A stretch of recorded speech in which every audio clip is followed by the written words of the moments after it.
Makigsunan, giklaro gyud sa liturhiya sa pulong nga ang matuod nga pagbansay sa lunsay nga relihiyon mao ang kinasingkasing nga pagsabot ug maampuon nga pagtuman sa mga kasuguan sa Dios.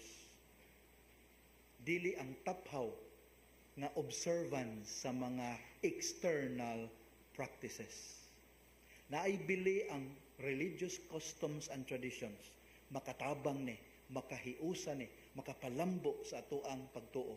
Apan, kung kini wala manukad sa prayerful discernment of God's will and the right interpretation of God's commandments, kini isalikway sa Dios.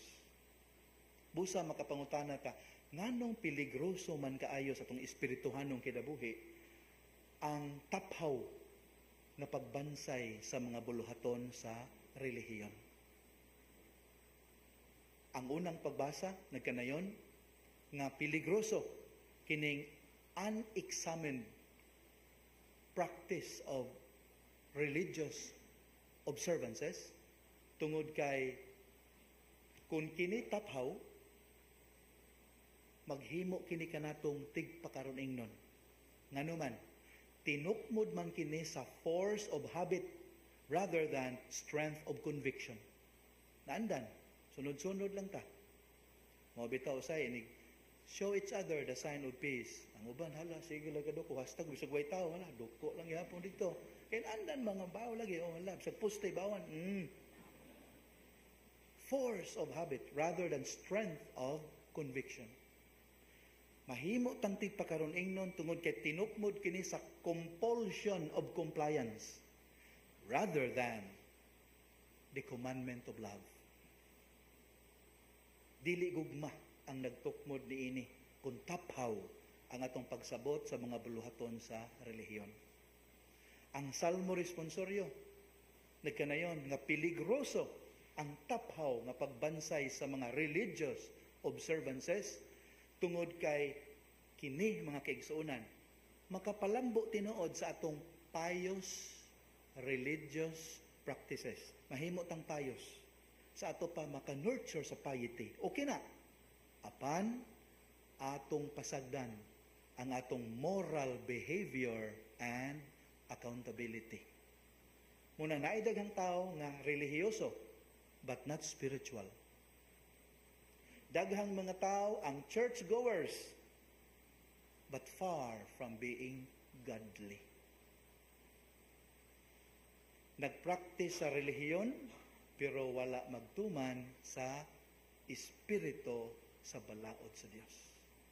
Unya ang second reading nag-ingon usab nga peligroso kaayo ang pagbansay sa relihiyon sa taphaw nga paagi tungod kay mahimo ni siyang cover up sa atong worldliness. Good works can become a cover up of our selfish interest. Kana ganing ang atong relihiyon mahimong all for a show, to project a good image, to have a good reputation. Haron nindot ang atong dating sa katilingban. Mao na yung mga peligro, mga kaigsuonan, matod pa sa mga pagbasa. Hinumdum lang kog sugilanon, may tungod sa kapare. Domingo ni siya mga kaigsuonan hitabo. Human siyang last mass, iadto siya sa imbitasyon sa panihapon sa usa ka seaman nga mao'y pag-abot nga gusto gyud makikimamat niya. So may adto siya dito. Og dayon na niyang pauli sa kumbinto, nakadawat siya og sick call sa usa ka parokyano nga emergency ang nature tungod kay himalatyo na gyud. So tuod man may hukom siya nga yang adtuon yang hapito na lang puslan man balag gabi na. So wa pa siya mulakaw, gitunulan siya sa seaman og kanang donation inside an envelope ug usa ka pack of imported and expensive cigarettes. Kaya hinabako untong pareha. So lipay siya, grateful siya, then nilakaw. Nya haron madali siya makiigsoon na kay matyon lagi, nilaktod siya, miagi siya sa usa ka alley haron dali ra maabot didto. May pagkangit-ngit ng lugar ug tuod man pila ra istorya, suddenly the priest felt a sharp knife pressed against his back. Give me your money or face your creator. Siya, dong, ay kabalaka, ihatag na ko imong gusto, pero muatubang ko nimo, kay akong ihatag nimo ang kwarta kadiya sa akong bulsa. Sige, do it, but slowly. Okay, hinahinay katubang ang pare, gikuot ang sobre dere, nga donation, baga-baga ra bagyon. Sa daradong, ay lang kog unsaa. Nakuratan na ang kawatan mga kaigsuunan. Pagkita niya, uy, pare mo din, kaya na may puti dere sa liog. May Roman color, uy, pare mo din, Pads. Sorry, jo kay Pads. Wadyo ko magdahom nga pare ka. Go, bring your money. Imuha na. So, ang pare, nalipay kayo sa gibuhat sa maong tao. Pag miingon siya nga, ayaw lang, dawatan di, basig nanginhanglan ka, imuha na. Lipay kayong pare, nga sa unsaa. Miingon ang tao, ayaw, Pads. Ayaw, imuha na, kay imuham gyud na, go. Ingon pare, sige, di ikas kwarta, kari na lang sigarilyo. Yang gikuot, kari na lang, mahalo ni. Akong pasalamat ni mo, nga maikan tao. Dara. Siya, Padre, ayaw, di lang sad ko anak. Tinuod, kawatan ko, Padre. But I am a devout Catholic. I promise to the Lord, I will never smoke on a Sunday. Hala ka mo na'y hubad sa kahulugan sa maong istorya.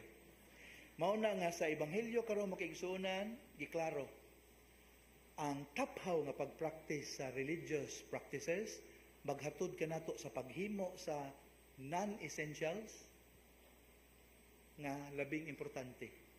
Ug sa paghiklin sa daplin, to the periphrase, sa mga non-negotiables. Mabali ang atong priorities. Kita kay na sa ato ang kinabuhi isip mga parokyano, isip mga Kristohanon. Pahimugatan ang dili importante, unya ihiklin sa daplin ang labing importante.